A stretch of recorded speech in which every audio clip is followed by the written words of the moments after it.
하나님 말씀은 로마서 8장 1절로 2절까지의 말씀, 신약성경 제 성경으로는 249페이지입니다. 신약성경 249페이지 로마서 8장 1절로 2절 말씀 찾으셨으면 제가 봉독하겠습니다. 그러므로 이제 그리스도 예수 안에 있는 자에게는 결코 정죄함이 없나니 이는 그리스도 예수 안에 있는 생명의 성령의 법이 죄와 사망의 법에서 너를 해방하였습니다. 아멘. 이 시간은 율법과 복음 네 번째 강의가 되었습니다. 이젠 정죄함이 없나니 라는 제목으로 하나님 말씀 증거하도록 하겠습니다. 이젠 정죄함이 없나니. 지난 시간에 여러분 아득하죠? 지난 시간에 우리가 거듭났으나 성령을 받지 못한 성도들이 육신의 죄에 사로잡혀 거듭났으나 우리가 이 날마다 죄의 싸움 안에서 원치 않는 악을 행하며 신음하는 모습에 대해서 우리가 살펴보았습니다.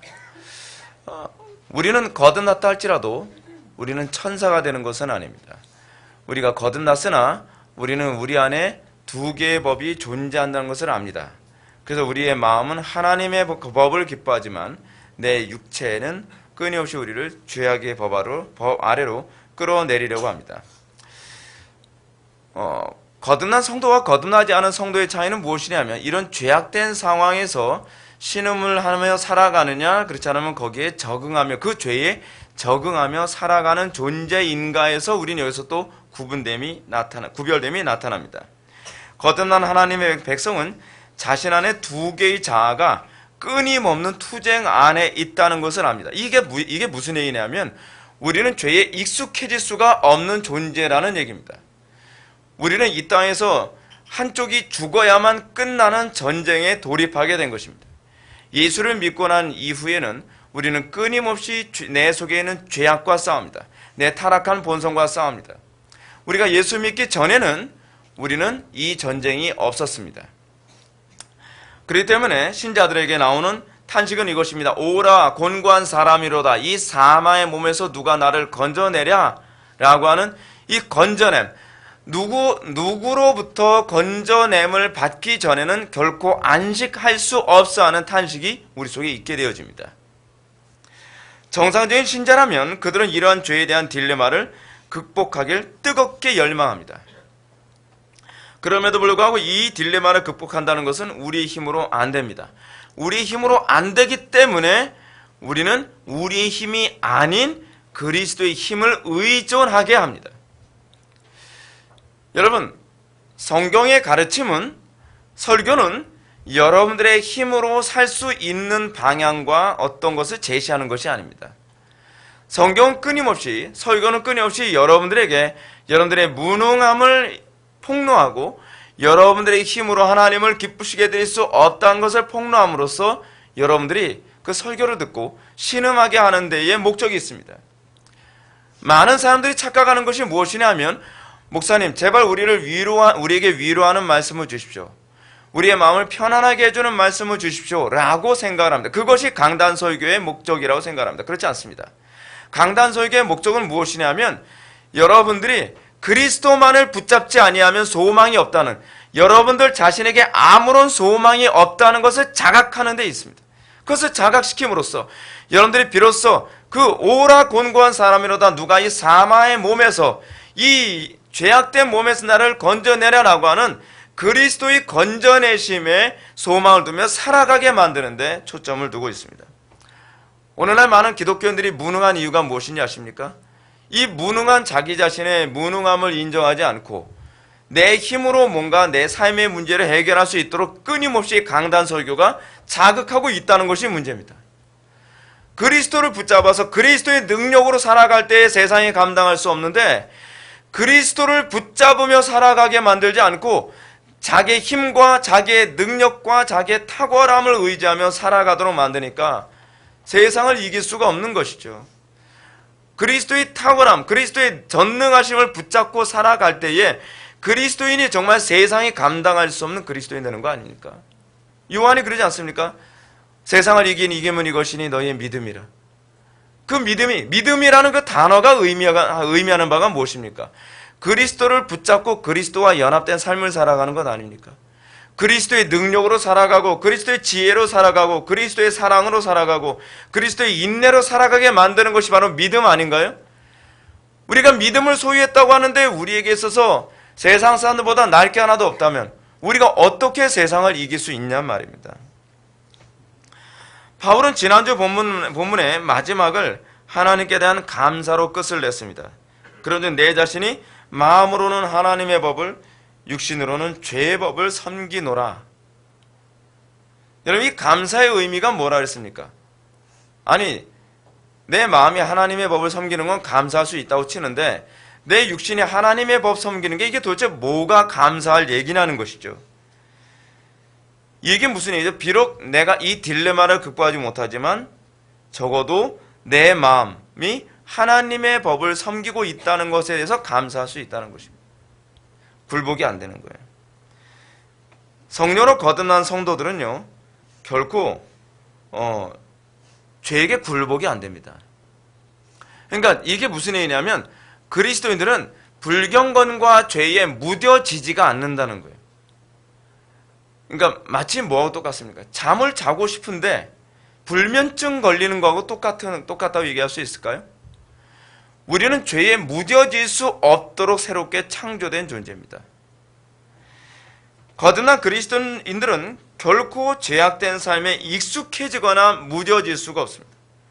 그러므로 내가 비록 율법 아래서 신음하며 살지만 죄와 싸움을 선택할 수밖에 없고 은혜를 구할 수밖에 없고 그리고 죄에게 항복할 수가 없는 존재로 살아가게 된다는 사실입니다.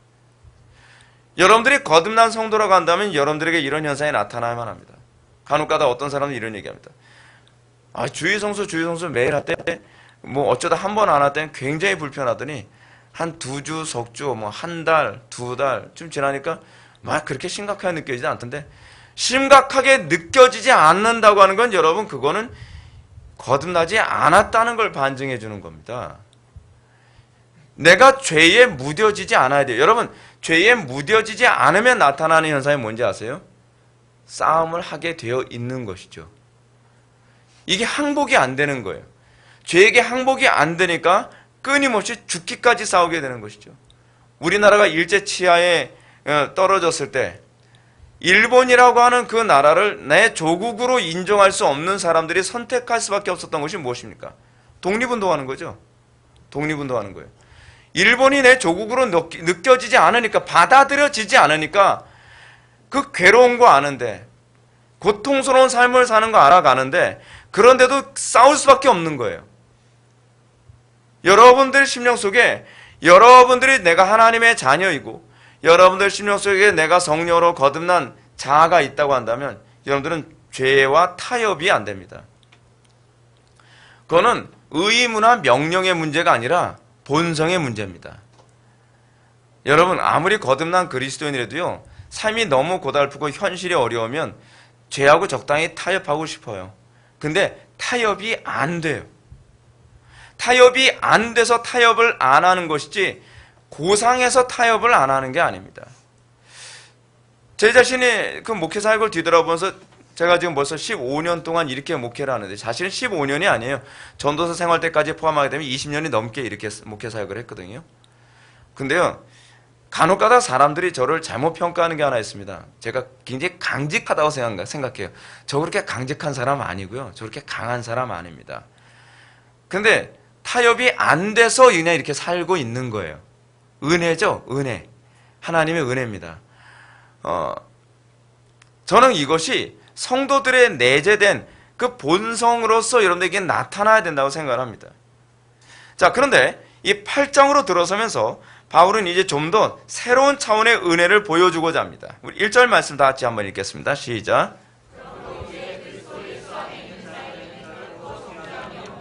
아멘. 그래서 그러므로 이제라는 선언으로 바울은 8장 1절을 시작을 합니다. 이건 굉장히 감격스러운 전환입니다. 이 선언은 성도들이 성도된 가치를 느낄 수 있도록 만드는 가장 위대한 전환이라고도 할 수 있습니다. 이 말은 8장으로 들어오기 전에 7장 24절에서 오라 나는 곤고한 사람이로다, 이 사망의 몸에서 나를 건져내라 라고 하는 이 탄식, 이 질문에 대한 대답이 이제 로마서 8장에서 이제 시작된다는 것을 우리들에게 암시해주고 있습니다.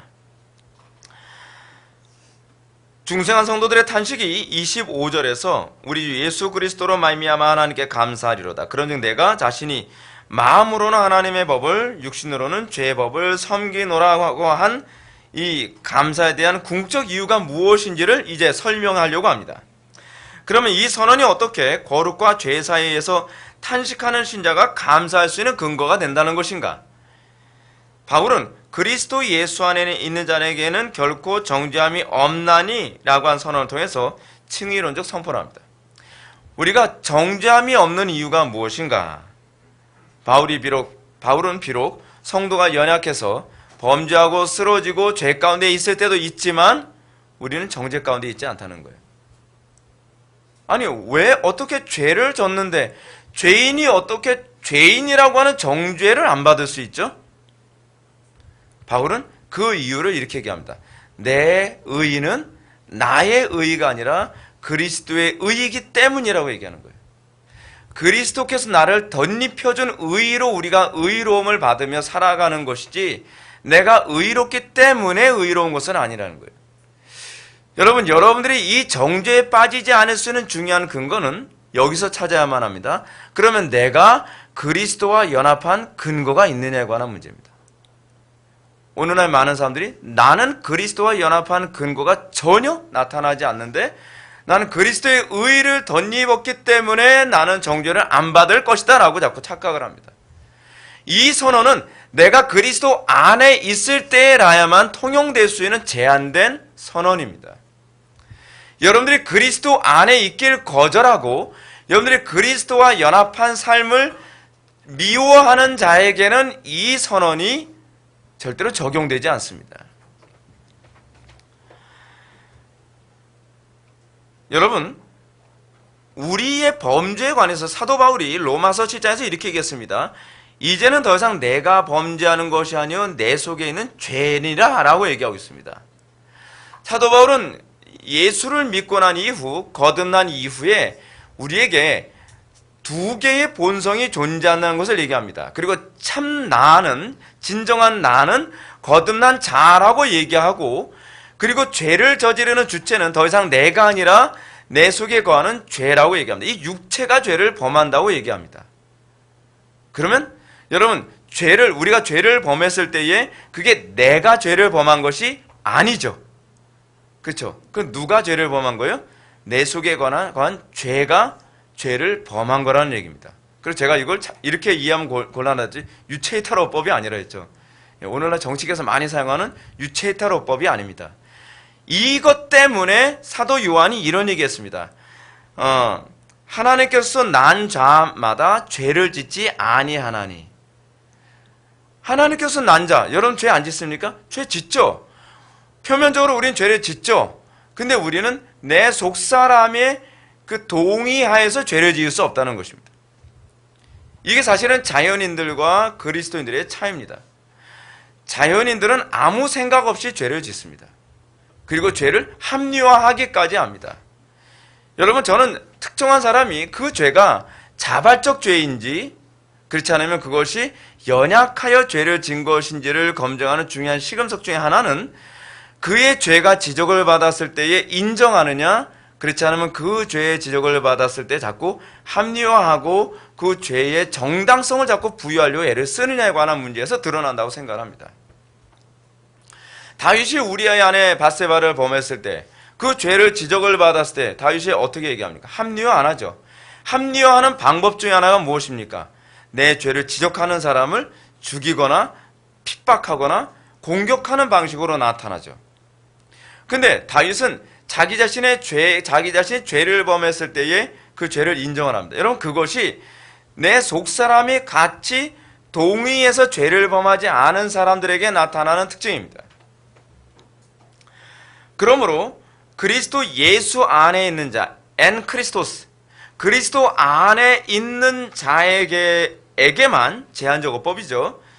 다시 해서 중생한 자에게만 결코 정죄함이 없는 이유가 바로 거기에 있습니다. 더 이상 이 죄는 내가 진 것이 아니요 내 육체가 죄를 진 거죠. 그래서 여러분 우리의 육체는 어떤 현상이 나타나서 이 땅 살아가면서요? 하나님께 끊임없이 징계의 연속을 받죠. 그래서 여러분 베드로가 그러잖아요. 하나님의 백성들이 이 땅에서 심판을 받겠거든 하물며 하나님의 백성이 아닌 자들의 심판은 어떠하겠느냐 라고 얘기하죠. 하나님의 백성과 하나님의 백성이 아닌 자들의 차이는 무엇이냐면 우리는 끊임없이 우리의 육체가 죄를 범한 것에 대해서 심판을 받고 징계를 받습니다. 근데 그거를 히브리서 11장에서 뭐라고 얘기하냐면 아들에게 주시는 징계라고 얘기하고 있습니다. 그래서 여러분 어떻습니까? 우리는 영문도 모르게 때로는 고난을 당하기도 합니다. 영문도 모르게 고난을 당하는 이유가 무엇이냐면 그것이 우리의 육체를 징계하여 우리로 하여금 끊임없이 하나님 앞에 겸손한 삶을 살아가도록 만드는 것이죠. 근데 여러분들이 시편 71편인가요? 거기서 얘기하는 것처럼 자연인들은 어떻죠? 징계가 없어요. 그들은 얼마나 잘 먹었는지 살이 비둥비둥 쪄가지고 눈이 튀어나올 정도로 산다 그러고 고난도 없고 우리가 당하는 고난도 없고 괴로움도 없고 죽을 때도 편안히 죽는다고 얘기합니다. 왜 그렇죠? 그들의 육체와 영혼이 종말의 심판을 받을 것이기 때문에 그렇습니다. 그러나 우리는 우리의 영혼이 마지막 종말의 심판을 받지 아니하나 우리의 육체는 지금서부터 심판을 받고 그리고 우리가 죽음과 동시에 우리의 육체는 그러니까 옛 아담으로부터 물려받은 육체는 완전히 멸함을 받는 것이죠. 그리고 우리는 완전히 변화된 육체를 입음으로 종말에 우리는 구원의 완성을 경험하게 되는 것입니다. 그래서 우리의 육신도 자연인들처럼 같이 죽는 이유가 거기에 있는 것이죠. 여기서 우리는 아주 중요한 한 가지 특징을 찾아보게 됩니다. 그것은 중생한 자아를 소유한 성도는 결코 전인격적인 차원에서 죄의 통치를 받을 수 없다는 사실입니다. 이것을 바르게 이해해야만 합니다. 성도는 결코 근본적으로 죄를 즐길 수 없을 뿐더러 죄에 대하여 무감각해지거나 무신경해질 수 없다는 얘기입니다. 그리스도인들이 죄를 안 짓는다는 얘기가 아니에요. 죄를 짓지만 그 죄에 무감각해지거나 그 죄를 즐길 수가 없어요. 예수 믿기 전에는 불경건을 즐겼죠. 예수 믿기 전에는 불경건한 삶을 살아도 죄 짓는 게 이렇게 재밌는데 왜 죄를 안 짓고 사는지 몰라. 예수 믿는 사람들은 무슨 재미로 사는지 몰라. 그런 얘기하지 않습니까? 여러분 예수 믿는 사람들은 무슨 재미로 살죠? 납득이 안 가요? 그럼 안 돼요. 납득이 가야 돼요. 안 믿는 사람들은 무슨 재미로 살죠? 우상 숭배하는 재미로. 쉽게 얘기해서 그렇게 구별이 되죠. 안 믿는 사람들은 우상 숭배하는 재미로 살아간다면 우리는 하나님 숭배하는 재미로 살아가는 거예요. 여러분들 하나님 섬기는 재미로 하나님 섬기는 것이 재미, 소위 즐거움, 기쁨이 아니라고 한다면 그럼 여러분들은 무슨 기쁨으로 살아가는 것이죠? 답은 분명하죠. 그건 여러분들이 우상을 숭배하는 즐거움으로 살아가는 것이죠. 인생 살아가는 즐거움이 하나님 섬기는 거 아니면 우상 숭배예요. 여기서 다른 건 있을 수가 없어요. 소위 이것이 중생하지 않은 자연인들에게 나타나는 특징과 근본적으로 구별되어지는 이 양심의 특징입니다. 우리의 양심은 죄 가운데 있으면서 우리는 무뎌지지 않습니다. 불경건한 삶을 살아가면서 무뎌지지 않습니다. 무뎌진 사람들의 특징이 무엇입니까? 뭐 이런 거 가지고 그래. 꼭 이렇게까지 해야 되나? 그러니까 제가 목회 사역을 하면서 매번 느끼는 것이 뭐냐면 저는 어찌하든지 하나님을 더 영화롭게 하기 위해 교회를 좀 더 정확하게 가려고 하면 많은 사람들이 나타나는 특징이 뭐냐면 꼭 그렇게까지 해야 되나? 꼭 그렇게까지 해야 되나? 라고 하는 얘기는 조금 내가 우상을 숭배하며 살아가면 안 되나? 그 얘기거든요. 하나님은요, 내가 거룩하니 너희도 거룩하라 라고 얘기하고 있습니다. 하나님은 어찌하든지 더 온전히 하나님을 기쁘시게 해드리려고 하는 그런 것을 원하시는 거지 적당히 우상을 숭배하고 적당히 하나님 숭배하는 그런 삶을 원하시질 않습니다. 그러나 현대의 이 니골라주의라고 할 수 있는 구원파 이단은 이러한 성경적 가르침을 잘못 이해하고 있습니다. 뭐냐면 한 번 중생한 사람은 결코 정죄함이 없나니. 맞죠? 근데 이 말을 이제 해석을 이상하게 하기 시작합니다. 한 번 중생한 사람은 정죄함이 없나니 이제는 내가 어떤 죄를 저질러도 어떻게 해요? 자유롭게 양심의 자유를 느끼며 살아가라 라고 얘기해요. 양심이 자유로울 수가 없죠. 근데 여러분 흥미로운 게 뭐냐면 이 구원받 사람들을 보면 이 사람들이 거듭난 사람이 아니라는 것이 거기서 나타나야 됩니다. 그들은 죄 가운데 살아가는데 아주 불경건한 삶을 살아가는데 자기는 자유함이 있대요. 양심이 무뎌졌다는 얘기죠.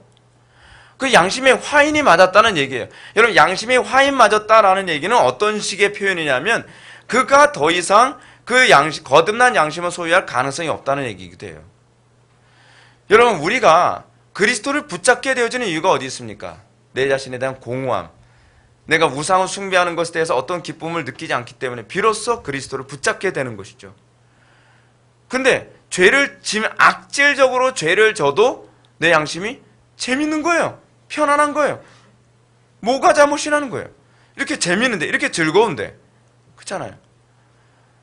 그래서 죄를 즐기기 시작합니다.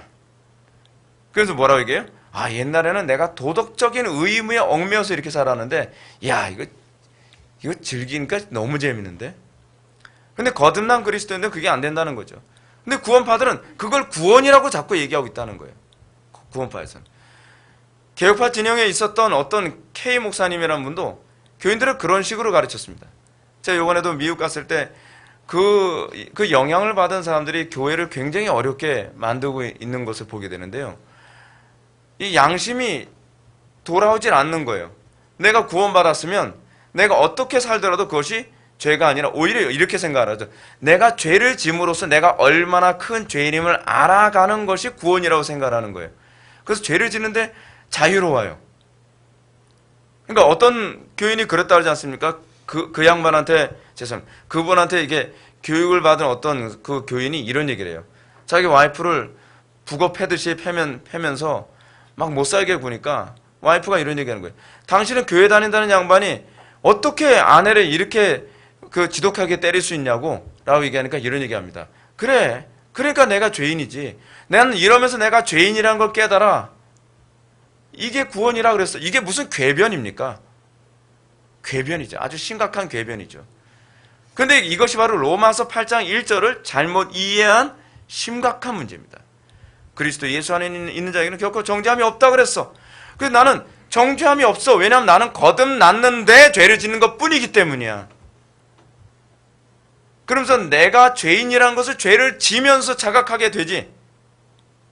여러분 우리가 죄인이라는 걸 자각하는 건 죄를 져야만 자각하나요? 아니죠. 우리는 내 속에 나타나는 수많은 생각만으로도 내가 얼마나 끔찍한 죄인인지 알 수 있죠. 죄를 자유롭게 지기 위한 그 합리화. 근데 문제는 뭐냐면 그런 잘못된 교리를 통하여서 사람들의 양심을 마비시켜버리고 만다는 사실입니다. 심각한 문제입니다. 심각한 문제. 그래서 여러분 교리 잘못 배우면 영혼이 철저하게 파괴됩니다. 비슷한 교리 찾아다니지 마십시오. 비슷한 교리도 가짜입니다. 성경은 더하거나 감하지 말라 그랬지, 더하거나 감하면 목사님 그거 좀 약간 신경 쓰이는데 그거 하나 살짝 빼면 안 될까요? 살짝 빼면 가짜예요. 그거 살짝 더하면 안 될까요? 살짝 더해도 가짜예요. 신앙은요 타협이라는 게 존재하지 않아요. 왜냐하면 타협하면 가짜가 되는 거기 때문에 그래요. 우리는 신앙의 원리를 너무 잘 모릅니다. 여러분 흰색에다가 검정색 살짝 더하면 여러분 뭡니까? 흰색입니까? 흰색 아니에요. 회색도 흰색은 아니죠. 근데 우리는 자꾸 그것도 신앙이라고 자꾸 생각하는 거예요.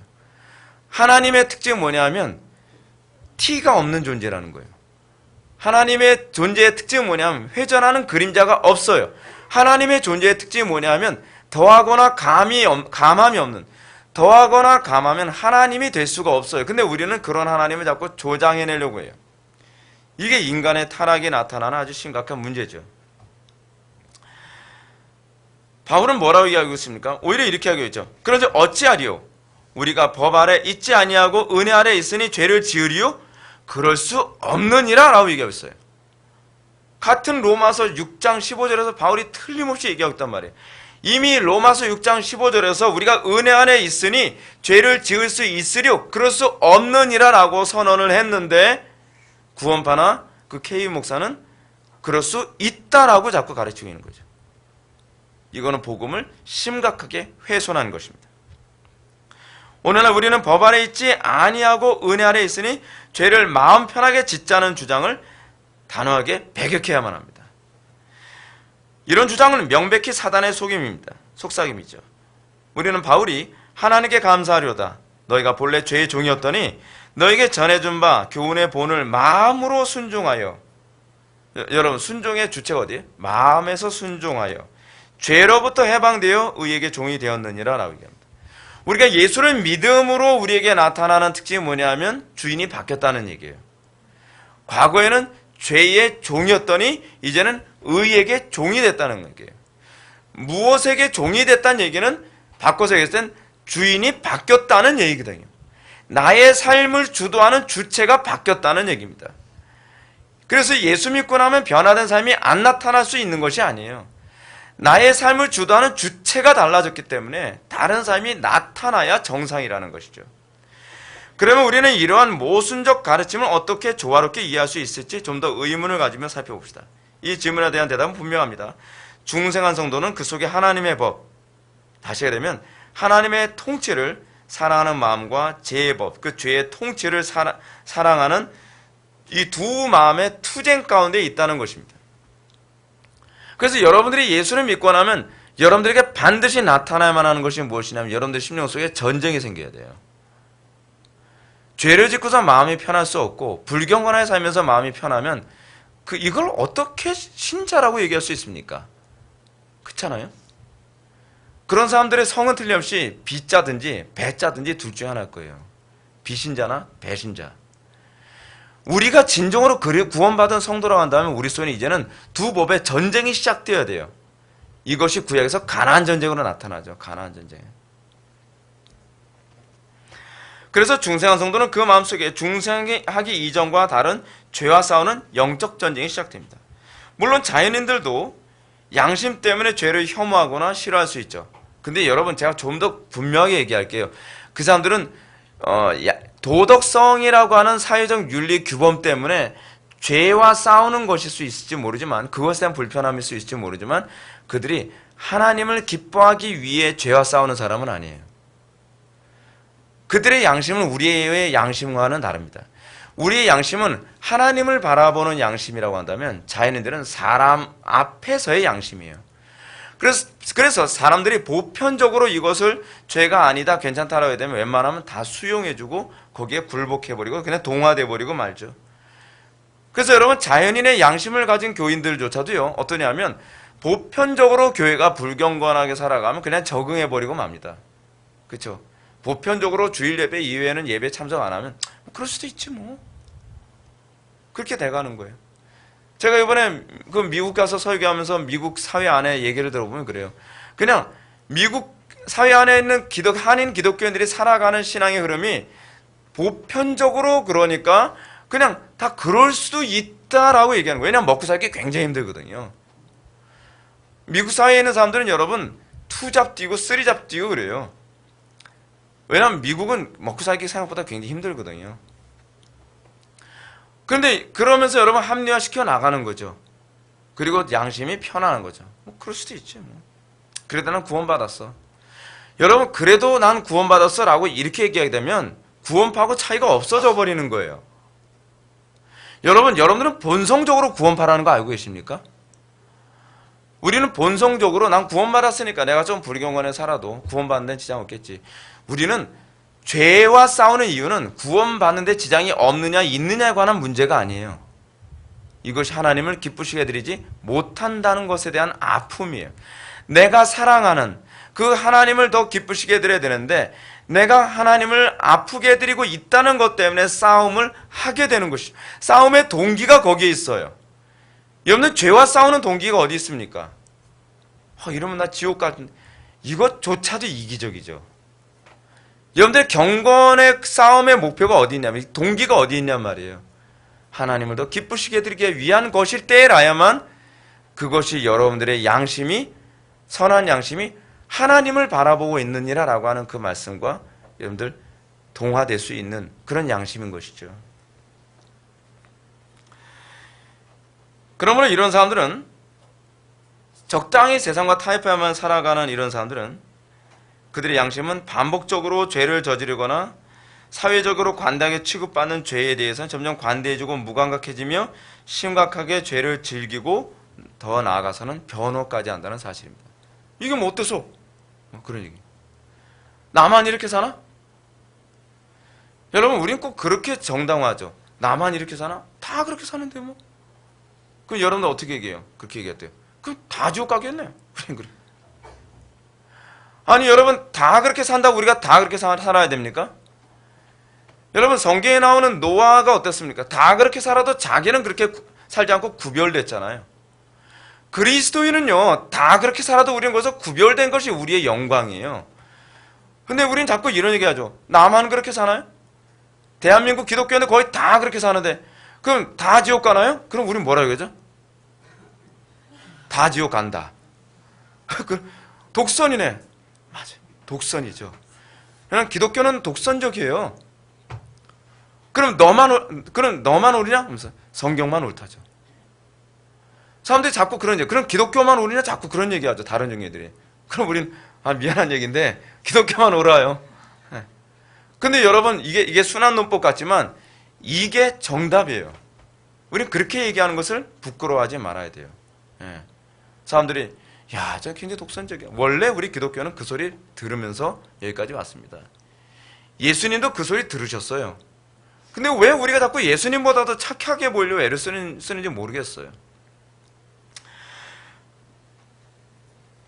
그러면 이런 사람들은 영적으로나 사회적으로 취급받는 죄의 기준에 따라서 좀 더 잘 살기도 하고 나쁘게 살기도 합니다. 그러니까 이런 자연인들, 거듭나지 못한 자연인들은요, 카멜레온 같아요. 카멜레온 특징이 뭐죠? 여기 예를 들어서 파릇파릇한 나무에 딱 가면 그 나무 색깔로 바뀌죠. 그리고 또 뭐 줄기에 붙으면 줄기 색깔로 바뀌고 막 이렇게 색깔이 바뀌죠. 그러니까 항상 어디 가든지 비슷하게 살아가요. 거기 구별됨이라는 게 없어요. 이쪽 교회 가서 이쪽 교회가 어떤 영적 기준이 그러면 안 좋은데, 그래서 거의 동화되어 살아가요. 불편하지 않게. 이쪽 교회가 어떤 종교적 기준이 높으면 거의 동화되면 살아가요. almost 크리스찬이죠. 항상 비슷하게 살아가요. 그래서 특별히 문제가 없다고 생각하는데, 진짜 문제가 없는 것은 구별됨이 없다는 것이 문제가 있는 것이죠. 여러분, 문제가 없는 사람은 문제가 있는 것입니다. 그것이 성경에서 얘기하는 그리스도인과 아닌 사람의 차이죠. 그래서 이런 사람들은요, 지속적으로 죄와 싸우려 하지 않습니다. 어느 정도 죄와 싸우다가 현실에 한계에 부딪히면 어쩔 수 없었어. 나도 할 만큼 했어. 근데 여러분, 우리의 속사람은 어쩔 수 없었어가 허용이 안 돼요. 이게 괴로워요. 그것 때문에. 동화될 수가 없어요. 이거는 학습의 결과가 아니라 본성의 결과예요. 그러니까 저 같은 경우에도 제가 처음에 은혜를 받고 나서 동화될 수 없는 제 자신에 대해서 저는 이해를 할 수 없었어요. 왜냐하면 저는 20대 초반에 누구한테 교육을 받은 게 아니니까요. 나는 왜 동화가 안 될까? 나는 왜 저런 식으로 신앙생활이 되지 않을까? 내가 문제인가? 로이드 존스 목사님이 그랬던가요? 기독교인이란 어떤 존재냐? 마치 외계인과 같은 존재다라고 얘기해요. 무슨 얘기냐면 완전히 그 본질 자체가 달라진 존재거든요. 여러분들에게 그런 마음이 생겨야 돼요. 동화가 될 수 없어요, 우리는요. 우리는 그래서 끊임없이 투쟁하고 싸울 수밖에 없는 존재인 것입니다. 여러분, 솔직히 자연인들도 그래요. 자연인들도 거룩한 공동체 안에 들어왔을 때 동화 안 돼요. 계속 투쟁이에요. 계속 투쟁이에요. 어찌하든지 내 육체의 본성을 채워줄 수 있도록 하기 위해 이 전쟁을 쉬지 않아요. 얼마나 집요한지 모릅니다. 얼마나 집요한지 몰라요. 아무리 법을 엄하게 매기고 아무리 강경하게 해도, 여러분, 오늘날 사회 안에서 범법행위하는 사람들 보십시오. 아무리 강경한 법을 정해도 그 법망을 피해가면서 돈을 벌고 법망을 피해가면서 육신의 쾌락을 즐기려고 하잖아요. 이게 본성의 문제이거든요. 본성의 싸움이에요. 그 사람이 정신력이 뛰어나서 그런 게 아니에요. 여러분, 노름꾼들이 손목 잘 나가면서 노름을 하는 이유가 어디 있습니까? 정신력이 뛰어나서가 아니에요. 그렇죠? 자, 이번에도 그 어떤 분을 만났는데 지금은 변화돼서 아주 경건하게 살아가시는 분이신데 그분이 그러더라고요. 제가 은혜 받기 전엔요 3일 동안 잠을 안 자면서 노름을 해봤어요. 근데 여러분 그거 정신력으로 하는 거 아닙니다. 본성으로 하는 거예요. 그게 너무 좋으니까. 근데 그분이 3일 동안 잠을 안 자면서 도박을 하고 난 다음에 화장실에 가서 세수를 하려고 얼굴을 딱 봤는데 이게 사람 얼굴이 아니더래요. 이게 뭐야 이게. 내가 왜 이렇게 살아야 되지? 그러면서 그리스도를 붙잡게 되고 그러면서 변화됐다 그러더라고요. 오늘날 한국교회의 전반적인 특징이 뭔지 아십니까? 죄의 심각성을 처음에 죄가 심각하다고 얘기를 하던 그런 교회들이 점점 그 죄의 심각성이 동화되어져 가고 있다는 거예요. 그래서 그렇게 어쩔 수 없었어. 어쩔 수 없는 것이 아니죠. 그 속에 하나님을 기쁘시게 해드리고자 하는 본성이 존재하지 않는다는 걸 스스로 입증하고 있는 것이죠. 그러면서 죄와 싸우자는 양심의 의지가 점차적으로 시들어버리고 오히려 그 죄를 즐기게 된다는 사실입니다. 왜 중생하지 않은 자연인들은 이런 현상이 나타납니까? 그 이유는 자연인들의 내면 속에는 궁극적으로 하나님의 통치를 기뻐하고 사랑하는 새롭게 된 자, 즉 속사람이 없기 때문에 그렇습니다. 그러나 거듭난 성도들의 자아는 하나님의 통치에 대해서 기뻐하고 즐거워합니다. 이것이 그의 본성입니다. 이 기능이 또는 이 감각이 약화되거나 무뎌지지 않습니다. 환경이 아무리 타락하고 도덕적으로 죄를 관대하게 여기는 환경 속에서도 절대로 이 기준이 포기가 되지 않습니다. 에이 목사님 그런 사람이 어디 있어요? 이렇게 얘기하면 그런 사람이 아니라는 걸 스스로 입증하는 겁니다. 저한테 그렇게 물어보지 마세요. 정체 드러나요. 정체 드러나. 베드로후서 2장 7절부터 8절에 뭐라고 얘기하고 있습니까? 무법한 자의 음란한 행실을 인하여 고통하는 의로운 롯을 건지셨으니 이 의인이 저희 중에 과연 날마다 저 불법한 행실을 보고 들음으로 의로운 심령을 상하니라. 소돔과 고모라 성 안에서 살고 있었던 롯이 동화될 수가 없었어요. 동화되지 않고 오히려 어떻게 해요? 즐기는 것이 아니라 의로운 심령이 상하는 거죠. 탄식이 나는 거죠. 로마서의 표현과 되게 비슷하지 않습니까? 로마서 7장에서 오라 공고한 사람이로다 이 사마의 몸에서 누가 나를 건져내랴. 이 탄식이 의로운 롯의 입에서도 나왔다는 얘기예요. 동화될 수 없었다는 거예요. 이것이 성도에게 주어진 새로운 자아의 특징입니다. 이것이 바로 자연인들과 구별되는 내면의 특징이죠. 이런 특징 때문에 성도는 회개에 합당한 열매를 맺기 전에는 죄를 합리화하지 않을 뿐만 아니라 양심이 편해지지 않습니다. 그래서 죄를 점령할 때까지 끊임없이 싸우는 거예요. 끊임없이. 그래서 성도는 주님 오시는 그날까지 탄식의 삶 속에 살아가요. 왜냐하면 이 땅이 어떻게 해요? 여전히 죄로 가득하니까. 우리 교회가 좀 경건해졌다고 만족할 수가 없어요. 더 경건할 수 없을까? 더 거룩할 수 없을까? 더 이 공동체 안에서 죄악된 요소들, 불경건한 요소들을 제어할 수 없을까? 빼낼 수 없을까? 오라 곤고한 사람이로다. 만족할 수 없어요. 이건 마치 뭐하고 똑같냐면 기독교는 이런 존재입니다. 아무리 굶겨도 배고픔이 무감각해지지 않는 우리의 현상과 똑같죠. 여러분 굶기면 굶고 며칠 지나면 여러분 이제 그 굶는데 여러분 면역 생깁니까? 느낌이 없어져요? 난 한 3일 굶으니까 영원히 안 먹고서 살 수 있을 것 같아. 그렇게 되나요? 안 되죠. 여러분 굶으면 굶을수록 어떻게 하죠? 눈이 뒤집히기 시작하죠. 바퀴벌레라도 잡아먹어야 돼요. 옛날에 빠뿅이라고 하는 그 영화 보니까 빠뿅에서 너무 배고프니까 감옥에서 바퀴벌레 굴러다니까 바퀴벌레 잡아가지고 물에 타서 이렇게 해서 먹어요. 여러분 징그럽죠? 배가 불러서 그래요. 북한 성도들 그렇게 살아가요. 감옥에서요. 포로 수용소에서요. 근데 그게 성도가 죄와의 관계에서 그렇다는 거예요. 하나님과의 관계가 멀어지고 죄가 극심해지면 익숙해지지 않아요. 점점 영혼이 곤고해져 가죠. 곤고해져 가요. 그렇다면 우리는 이제 좀 더 구체적으로 중생한 성도들에게는 어떻게 정죄함이 없게 될 수 있을까요? 2절 말씀을 보겠습니다. 이는 그리스도 예수 안에 있는 생명의 성리의 법이 죄와 사망의 법에서 너를 해방하였습니다. 이어서 바울은 중생한 성도에게 정죄함이 없는 이유를 그리스도 예수 안에 있는 생명의 성령의 법이 죄와 사망의 법에서 너를 해방하였기 때문에 라고 얘기하고 있습니다. 이 말이 뭘 의미하죠? 이 말을 이야기해서 우리는 먼저 그리스도 예수 안에 있는 생명의 성령의 법이 무엇인지를 이해해야만 합니다. 그래서 바울이 말하는 그리스도 예수 안에 있는 생명의 성령의 법이란 5장 15절에서 언급한 그런즉 한 범죄로 많은 사람이 정죄에 이른 것 같이 의의 한 행동으로 많은 사람이 의롭다 하심을 받아 생명에 이를 얻느니라는 말씀과 연결해서 이해해야만 합니다. 여러분, 바울의 표현 중에서 아주 중요한 표현을 항상 기억하십시오. 그리스도 예수 안에 있는 엔 크리스토스 엔 예수스 크리스토스, 예수 그리스도 안에 있음. 예수 그리스도 안에 있다는 얘기는 무슨 표현이죠? 그리스도와 연합된 또는 그리스도와 한몸된 이라고 하는 개념이죠.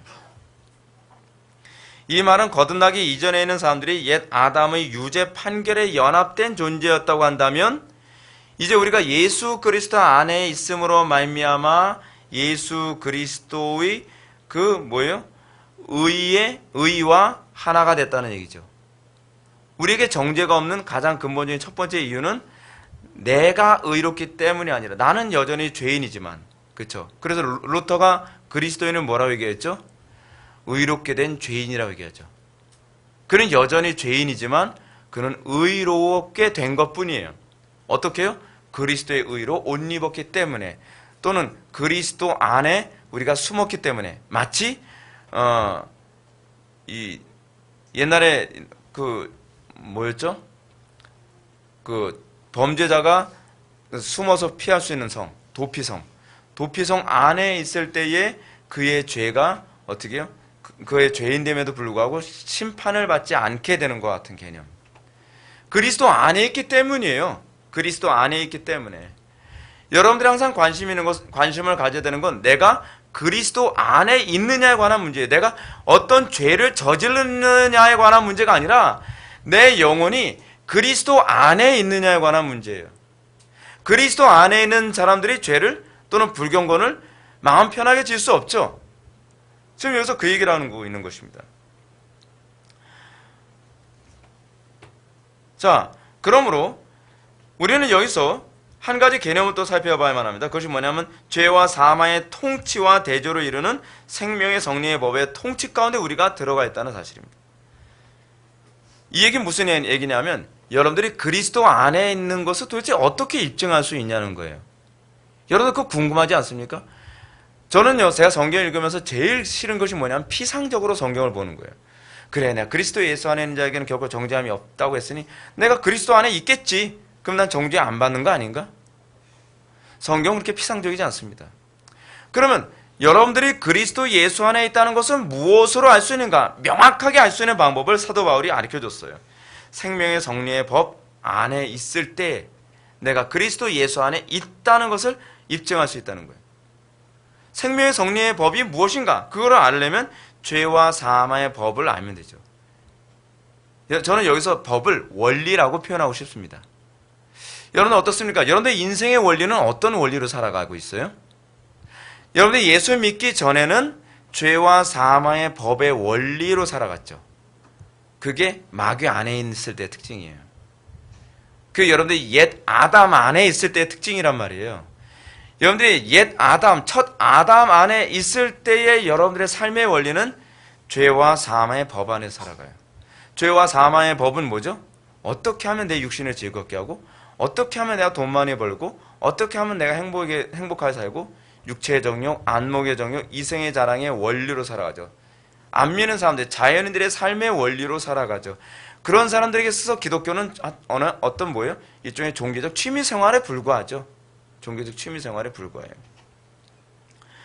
근데 생명의 성리의 법, 생명의 성리의 원리 안에서 살아가는 사람들은 어떤 사람이죠? 마지막 아담 안에서 살아가는 존재죠. 마지막 아담의 삶이 뭐죠?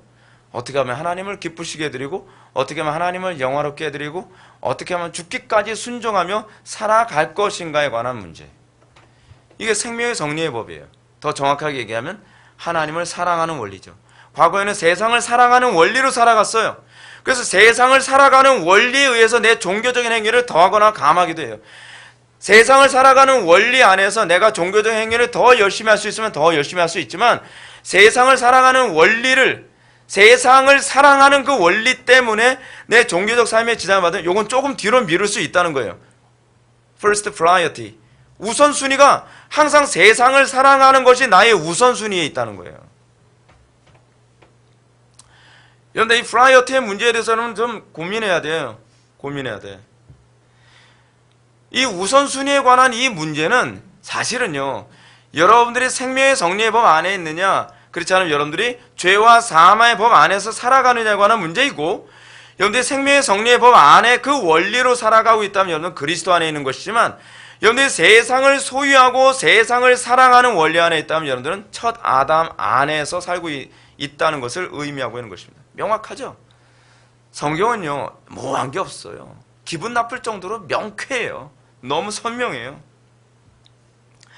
따라서 바울은 첫 아담과 대조하여 논증하기를, 이 마지막 아담의 계보를 통해서 다시 태어난 거듭난 사람은 옛 아담으로부터 태어난 상태와 마찬가지로 그의 행위와 의지와는 관계없이 예수님께서 성취해 놓으신 의로움을 소유하게 되고 예수님과 동의하는 삶을 살아가게 된다는 것입니다. 이것을 바울은 그리스도 예수 안에 있는 자라고 얘기하는 거예요. 이것이 또한 칭의이기도 하죠. 그리스도로 옷 입었으니까요. 그러므로 우리는 자기 공로를 의지하지 않고 예수의 공로를 의지하여 거듭난 성도들에게는 결코 정죄함이 없죠. 여러분들, 정죄함이 없는 근거는 내가 생명의 정리의 법 안에 있는가 없는가에 대한 검증을 가지고서 해야 돼요. 맨날 그 죄와 사망의 법의 원리로 살아가고 맨날 죄 짓고 살면서도 그래도 그리스도 예수 안에 있는 자에게는 결코 정죄함이 없다 그랬으니까 난 정죄함이 없어. 난 정죄 안 해. 다 정죄해보라 그래. 내가 그리스도 예수 안에 있거든. 그럼 우린 그런 사람들한테 물어보죠. 당신이 그리스도 예수 안에 있다는 얘기가 도대체 무슨 말인지 압니까? 당신이 그리스도 예수 안에 있다는 걸 뭐로 입증하죠? 그럼 그 사람들 이렇게 얘기하죠. 믿음으로요. 그 당신이 믿는 그 믿음이 무엇인지 실체를 알고 있습니까? 내가 믿습니다 하는 거예요. 그랬을 때 믿음을 잘못 정의한 거죠. 문제는 뭐냐면 상당수의 사람들이 믿음을 잘못 정의하고 있다는 것이 문제예요. 당신은 믿음을 잘못 정의했습니다. 당신이 그리스도 예수 안에 있다는 것을 아는 것은 믿음이라는 건 맞아요. 용어는 맞아요. 그러나 당신이 그리스도 예수 안에 있다는 것을 믿음은 어떻게 얘기하냐면 우리가 그리스도와 연합됨으로 설명하죠. 그 그리스도와 연합됐다는 것을 소위 외적인 증상으로 어떻게 해석하고 어떻게 알 수 있느냐? 내가 생명의 성령의 원리, 생명의 성령의 법 안에 있을 때라야만 내가 그리스도 예수 안에 있다라고 확신할 수 있다라고 로마서에서 바울은 얘기해주고 있는 것입니다. 그래서 이 두 개의 법이 대조를 이루며 우리에게 소개되고 있는 것입니다. 생명의 성령의 법이 죄와 사망의 법에 어떤 대조를 이루고 있느냐를 통해서 우리에게 설명해 주고 있는 것입니다. 그것은 바로 사랑의 대상의 차이죠. 이것이 왜 사랑의 대상의 차이라고 얘기할 수 있죠? 바울이 로마서 5장 5절에서 이렇게 얘기하고 있기 때문에 그렇죠. 소망이 우리를 부끄럽게 하지 아니함은 우리에게 주신 성령으로 말미암아. 성령이 우리에게 어떻게 하셔요? 우리에게 주신 성령으로 말미암아 하나님의 사랑이 우리의 마음에 부음받음이니. 우리가 옛 아담 안에 있을 때는 어떤 사랑이 우리의 마음에 부음받았죠? 세상을 사랑하고 죄를 사랑하고 마귀를 사랑하는 그 사랑이 우리의 마음에 부음받아서 우리는 전인격적으로 우리는 세상을 사랑해요. 그래서 우리 삶의 항상 우선순위는 세상이에요. 내가 하나님 없이는 살아도 내가 정말 세상 없이는 못 살아. 이것이 오늘날 기독교인이라고 하는 사람들에게서 나타나는 특징이에요. 어떻게 내가 기독교인이라고 그렇게 얘기할 수 있어요? 여전히 옛 아담의 원리에서 살아가는데 내가 영적인 건 손해봐도 내가 육적인 건 손해 못 봐. 감정은 조금도 손해 못 보죠. 돈 조금도 손해 못 보죠. 내 명예 조금도 손해 못 보죠. 영적인 거 그렇게 손해 잘 보면서도 웃을 수 있는 사람이 그렇잖아요. 어떻게 영적인 것은 손해보면서 그렇게 점잖은 표정을 지을 수 있는 사람이 세상의 것에 대해서는 조금 더 손해보면 표정부터 달라지는데 어떻게 그 사람이 내가 생명의 성리의 법 안에 있다라고 얘기할 수 있냔 말이죠. 생명의 성리의 법은 하나님의 사랑이 우리의 마음에 부어진 바 된 거예요. 그러므로 이 사랑의 법은 죄를 사랑하고 자기를 사랑하고 세상을 사랑하는 법과 대조를 이루는 법입니다. 우리가 하나님의 성령을 받기 전에는 세상을 사랑했습니다. 자기를 사랑했습니다. 죄를 사랑했습니다. 이것이 바로 죄와 사망의 법의 특징이죠. 원리죠. 이 삶의 원리 때문에 우리는 모든 것을 세상과 죄와 자기를 사랑하는 것에 의해서 모든 것을 결정하고 선택하고 행동했습니다. 그렇다고 한다면 여러분들의 생명의 성리의 법이 여러분들 마음속에 들어왔다면, 하나님의 사랑이 여러분들 마음속에 부어진 바 되었다면 우리에겐 거룩을 사랑하는 원리 안에 있어야죠. 거룩을 사랑하는 그 원리 때문에, 하나님을 사랑하는 그 원리 때문에 이것을 선택하고 결정하고 행동하는 것으로 바뀌어야죠. 이것이 여러분들의 성령을 받았다는 것을 확인할 수 있는 유일한 근거이기도 합니다. 성령 받았습니까? 다시 말해서 거듭났습니까? 여러분들의 생명의 성리의 법이 여러분들을 주도하고 있습니까? 아니면 죄와 사망의 법, 죄와 사망의 원리가 여러분들 속에서 작용하고 있습니까? 사도 바울은 로마서 14장 23절에서 믿음을 따라하지 아니하는 것은 다 죄니라 라고 선언하고 있습니다. 이 말은 오늘 본문 표현으로 말하면 그리스도 안에서 하지 않은 모든 결정과 선택과 행동은 다 정죄의 대상, 심판의 대상이다 라고 얘기하는 것이기도 합니다. 그렇습니다. 우리의 모든 행동과 선택과 결정이 하나님의 심판을 받게 되는 이유는 믿음을 따라하지 않기 때문에 그렇습니다. 생명의 성령의 법의 원리에서 하지 않기 때문에 그렇습니다. 바꿔서 얘기하면 그리스도 안에서 여러분들이 행동하고 선택하고 결정하지 않았기 때문에 그렇습니다. 이런 사람은 결국 하나님의 심판 가운데 떨어질 수밖에 없습니다. 이런 사람들은 세상과 짝하여 사는 사람들이요, 그리고 세상의 삶의 원리, 자연인들과 아무런 구별됨이 없는 삶의 원리로 살아가는 사람들입니다. 그렇기 때문에 이런 사람들은 자연인들과 어울리는데 아무런 지장이나 불편함이 없습니다. 자연인들과 교통하는 것이 전혀 불편함이 없습니다. 그러나 그리스도인들과 교통하는 데는 항상 충돌이 일어납니다. 거부감이 느껴지죠. 오늘날 많은 신자들이 이렇게 하나님으로부터 정죄를 받는 원리로 살아가는 일은 애석한 일이 아닐 수 없습니다. 너무도 많은 사람들이 육체의 원리, 죄의 원리, 욕심의 원리, 사망의 원리 안에서 모든 것을 결정하고 선택하고 행동합니다. 자녀들의 공부 문제, 자녀들의 미래의 문제, 또 부부 생활의 문제, 결혼을 선택하는 문제, 직장을 선택하는 문제, 교회를 선택하는 문제, 그리고 여러분들의 어떤 특정한 중요한 것을 결정하는 그 모든 문제에서 항상 죄와 사망의 원리와 그 방식, 라이프 스타일이 그것을 모든 것을 결정합니다. 목회자가 그것이 아닙니다 라고 얘기해도 절대로 받아들일 수 없습니다.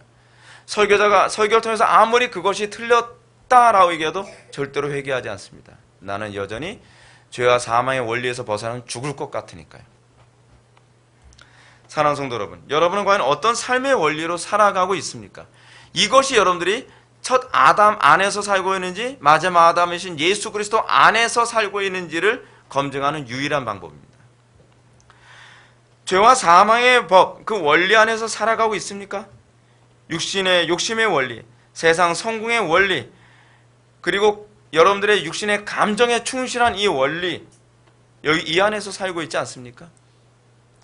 여러분이 정말로 성령을 받았다고 한다면 생명의 성리의 법에 지배를 받아야 마땅합니다. 생명의 성리의 법은 여러분을 그리스도 예수 안에서 살게 만듭니다. 하나님을 사랑하고 이웃을 사랑하는 삶의 원리 안에서 모든 것을 결정하고 선택하고 행동하게 합니다. 그리스도 안에서, 다시 말해서 예수 그리스도와 연합한 가운데 결정하고 선택하고 행동하는 삶을 살게 된다는 것입니다. 여러분, 제가 이것을 이야기해서 제가 단편의 예를 하나 들고 말씀을 정리하겠습니다. 여러분, 예를 들어서 여러분들이 배우자를 선택한다고 칩시다. 배우자를 선택해서 사람들이 이혼을 결정하게 되는 수많은 이유 중 하나가 무엇인지 아십니까? 내가 잘못 만난 거 아닌가? 라고 생각합니다. 확신이 없는 거예요. 행복할 때는 확신이 있다고 생각을 했어요. 만나면 너무 좋고 너무 재미있고 분위기 있고 매력 있고 나 이 사람하고 만나서 살면 나 행복할 거야. 근데 성경의 원리가 그걸 요구하고 있지 않은데도 불구하고 내 육신의 원리 또는 내 삶의 원리, 죄와 사망의 원리, 저는 세상의 원리에 의해서 너무나 매력적인 그 대상을 배우자로 딱 결정을 했어요. 근데 문제는 어려움에 처할 때죠. 문제는 갈등에 처할 때예요. 문제는 이 문제 때문에 극심한 스트레스에 처하게 됐을 때 잘못 만난 거 아니야? 라고 고민해야 되죠. 여러분들 직장 선택할 때도 그래요. 여러분들 학교 선택할 때도 그래요. 여러분들 인생에 중요한 것, 많은 것을 결정할 때 여러분 거기서 내가 잘못 선택한 거 아니야 라고 막 흔들리고 있는 이 부분이 사실 뭔지 아세요? 이미 하나님의 정죄 아래 있다는 방식이에요. 하나님께 나를 징계하시려고 지금 이렇게 하신 거 아닌가? 그죠? 제가 부교자로 교회를 선택할 때는 항상 기도하면서 결정을 합니다. 그리고 하나님께 정말 그 죄와 사망의 원리가 아니라 생명의 성리의 원리, 하나님께서 기뻐하시고 하나님을 영화롭게 하고 정말 하나님께서 나를 정말 원하시는 곳에 가서 내가 사역을 해야 되겠다라고 생각해서 딱 결정을 하고 나면 갈등이 없습니다. 내가 잘못 선택한 거 아니야? 아니, 기도할수록 내가 여기 이것이 하나님께서 기뻐하신다는 것을 알 수 있게 됩니다. 그럼 어때요? 끝까지 인내할 수 있죠. 끝까지 인내할 수 있어요. 내가 살려고 간 곳이 아니에요. 어차피 내가 성공하려고 간 건 아니고 내가 행복하려고 선택한 게 아니었거든요. 하나님을 영화롭게 하고 하나님을 기쁘시게 드리고 그리고 하나님을 사랑해서 결정한 것이었기 때문에 과정이 힘들고 어렵더라도 별 문제가 되지 않아요. 수많은 사람들이 정죄를 하죠. 왜 그걸 결정했어? 왜 그걸 선택했어? 그래도 우리는 그것에 흔들리지 않습니다. 왜냐하면 하나님께서 기뻐하신다고 믿기 때문에 그렇습니다.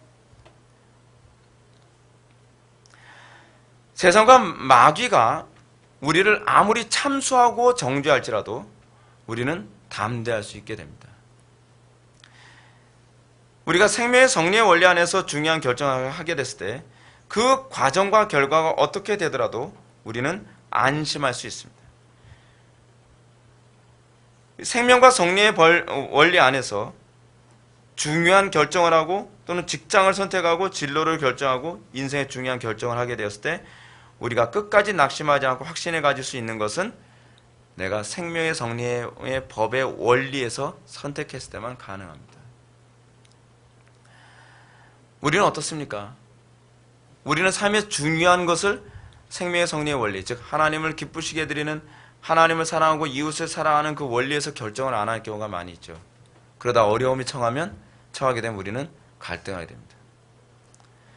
우리가 그리스도 안에 산다는 것은 어떻게 알 수 있죠? 생명의 성리의 원리 안에 있을 때, 생명의 성리의 그 원리 안에 있다고 했을 때 우리는 정죄함을 받지 않습니다. 우리 이 땅을 살아가면서 이제 죽음 앞에서 주님 앞에 서게 될 때도 우리가 담대할 수 있는 것은 거기에 있습니다. 여러분, 루터가 종교개혁을 할 때요, 좋은 결과만 있지 않았습니다.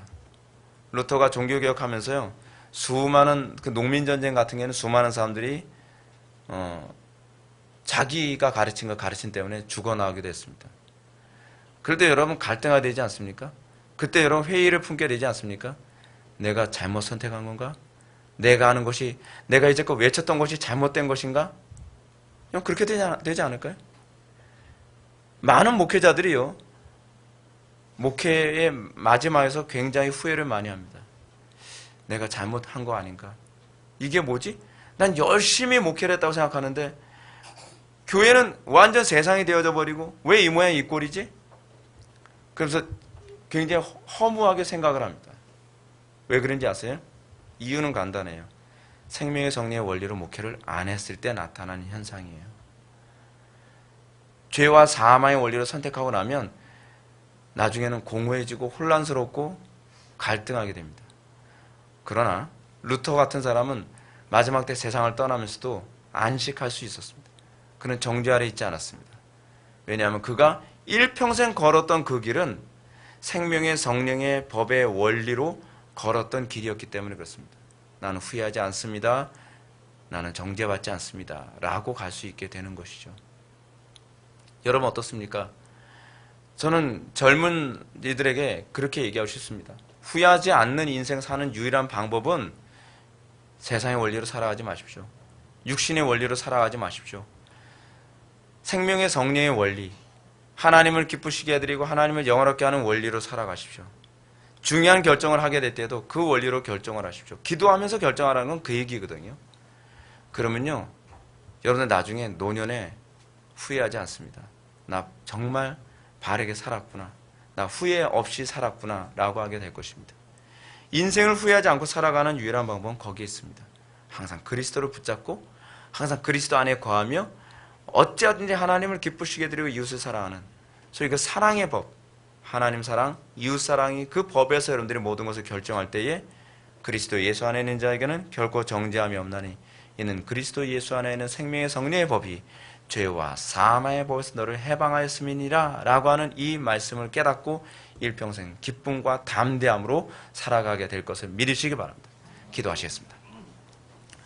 사랑이 많으신 하나님 아버지, 우리가 그리스도 예수 안에 있으므로 결코 정죄함이 없다는 것이 무엇인지를 다시 한번 우리가 깨달아 알게 하여 주심을 감사드립니다. 우리가 삶의 모든 영역에서 항상 생명의 성령의 원리에서 살아갈 수 있는 믿음을 허락하여 주옵소서. 세상의 원리 그리고 세상이 추구하는 방식으로 이 땅의 삶을 추구하지 않게 하여 주옵소서. 그리하여 우리의 삶이 어디 가든지 소금과 빛의 역할을 감당하며 우리의 삶이 후회가 없는 삶이 되게 하여 주옵소서. 예수님의 거룩하신 이름으로 기도드립나이다. 아멘.